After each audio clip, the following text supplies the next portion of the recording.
Assalamualaikum warahmatullahi wabarakatuh. Perkenalkan kami dari kelompok 6, kelas 12 MIPA 4. Perkenalkan nama saya Sultan Pelem Febrianto.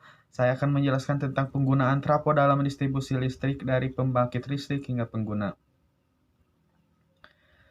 Tenaga listrik yang dihasilkan oleh pembangkit listrik besar dengan tegangan dari 11 kV sampai 24 kV dinaikkan tegangannya oleh gardu induk dengan transformator penaik tegangan menjadi 70 kV, 154 kV, 220 kV atau 500 kV. Kemudian disalurkan melalui saluran transmisi.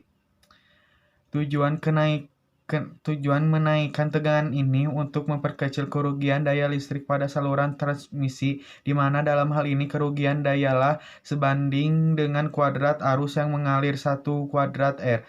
Dengan daya yang sama, bila nilai tegangnya diperbesar, maka arus yang mengalir semakin kecil sehingga kerugian daya juga akan kecil pula. Dari transmisi tegangan diturunkan lagi menjadi 20 kV dengan transformator penurunan tegangan pada gardu untuk induk distribusi. Kemudian dengan sistem tegang tersebut penyaluran tenaga listrik dilakukan oleh saluran distribusi primer. Dari saluran distribusi primer ialah gardu-gardu distribusi mengambil tegangan untuk diturunkan tegangannya dengan trapo distribusi menjadi sistem tegangan rendah, yaitu 220 atau 380 volt. Selanjutnya disalurkan oleh satuan distribusi sekunder ke konsumen-konsumen. Dengan ini jelas bahwa sistem distribusi merupakan bagian penting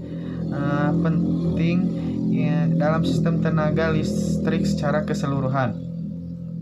Pada sistem penyaluran daya jarak jauh selalu digunakan tegangan setinggi mungkin. Dengan menggunakan trapo-trapo step up, nilai tegangan yang sangat tinggi ini atau HV, UHV, EHV menimbulkan beberapa konsekuensi, antara lain berbahaya bagi lingkungan dan mahalnya harga perlengkapan-perlengkapannya. Selain menjadi tidak cocok dengan nilai tegangan yang dibutuhkan pada sisi beban, maka pada daerah-daerah pusat beban tegangan saluran yang tinggi ini diturunkan kembali dengan menggunakan trapo-trapo step down.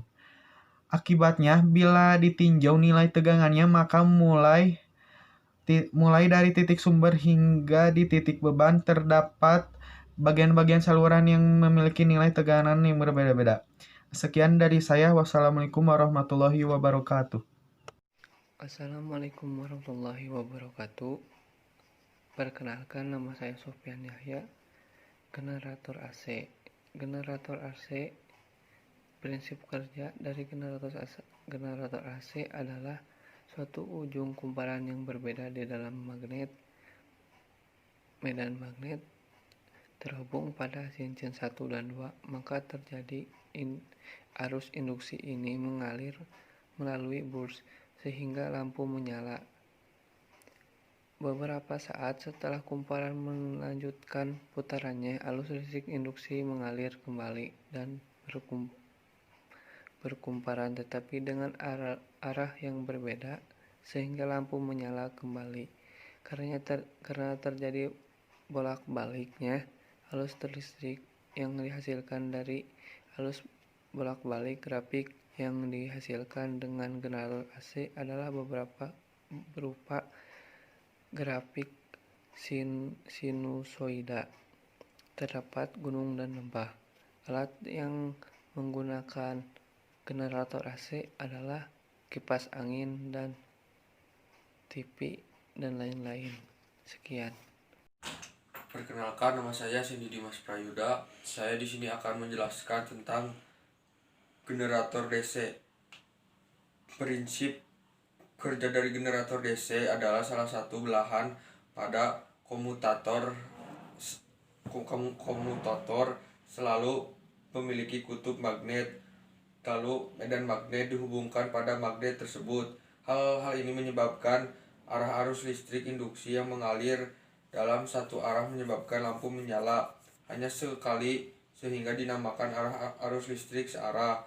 Grafik arus yang dihasilkan dari generator DC adalah grafik berpundak-pundak.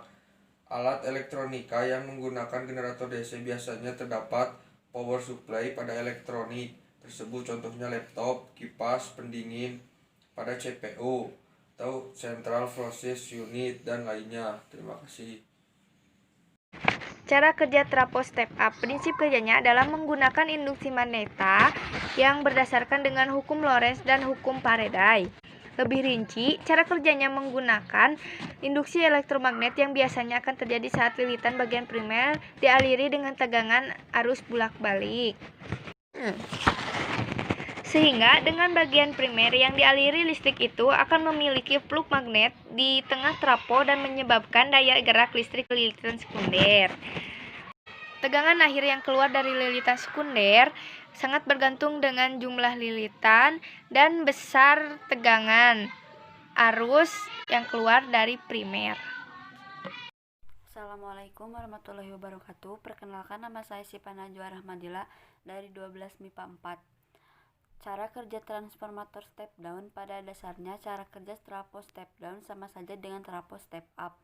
Cara kerja trafo berdasarkan induksi elektromagnetik yang terjadi pada kumparan primer ketika dialiri tegangan dengan arus bolak-balik. Induksi elektromagnetik tersebut kemudian menyebabkan terjadinya flux magnetik pada inti besi yang selanjutnya juga terjadi gaya gerak listrik industri pada kumparan sekunder hingga terjadi pelimpahan daya kumparan primer ke kumparan sekunder trafo. Tegangan yang dihasilkan pada kumparan sekunder tergantung pada jumlah lilitan. Sekian dari kelompok saya, kelompok terakhir. Wassalamualaikum warahmatullahi wabarakatuh.